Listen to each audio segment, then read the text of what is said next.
வந்து டாக்டர் நான் சாப்பிடும்போது ஷார்ப் பெயின் இருக்கு, பல்லுல பார்த்தா நார்மலா இருக்க மாதிரி இருக்கு அப்படின்னு செக்அப் வருவாங்க. எக்ஸாமின் பண்ணி பார்க்கும்போது அவங்க சொன்ன மாதிரி டிகே இருக்காது, கம் ப்ராப்ளம் இருக்காது. எக்ஸ்ரே பார்த்தாலும் நார்மலா இருக்கும். கிராக் டூத் சிண்ட்ரோம்னாலையும் வரலாம். அதாவது பல்லுல நீங்க நைட் தூங்கும்போது பல் கடிக்கிறதுனாலயோ இல்லை பகல்ல கோவம் வரும்போது பல்ல அழுத்தி அழுத்தி கடிக்கிறதுனால பல்ல வந்து டீப் கிராக்ஸ் வந்துடும். ஸோ அந்த கிராக்ஸ் வந்து ஃபைனாக தின்னாக இருக்கும் போது நமக்கு கண்ணுக்கும் தெரியாது, எக்ஸ்ரேலையும் தெரியாது.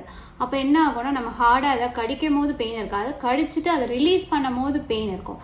அதே மாதிரி கொஞ்ச நாள் போக போக ஹாட் ஆர் கோல்டு ஃபுட் சாப்பிடும் போதோ ஸ்வீட் சாப்பிடும் போதோ பெயின் இருக்கும். இந்த மாதிரி உங்களுக்கு டிகே இல்லாமல் சென்சிட்டிவிட்டி ப்ராப்ளம் இருந்தாலோ இல்லை சாப்பிடும் போது ரொம்ப ஹார்டாக கடிக்கும் போது மட்டும் உங்களுக்கு ஒரு ஷார்ப் பெயின் வருது, மற்ற நேரம் நார்மலாக தானே இருக்குது அப்படின்னு நினச்சிட்டு நீங்கள் டென்டிஸ்ட் கன்சல்ட் பண்ணாமல் இருந்தால் இந்த ஃபைன் கிராக்ஸ் வந்து டீப்பாக போய் உங்கள் பல்லே ரெண்டா உடையறதுக்கு கூட சான்சஸ் இருக்குது. இந்த மாதிரி ஷார்ப் பெயின் ஃபியூ செகண்ட்ஸ் இருந்தாலும் நீங்கள் டென்டிஸ்ட்டை கன்சல்ட் பண்ணி அதுக்கான ட்ரீட்மெண்ட் எடுத்துக்கோங்க.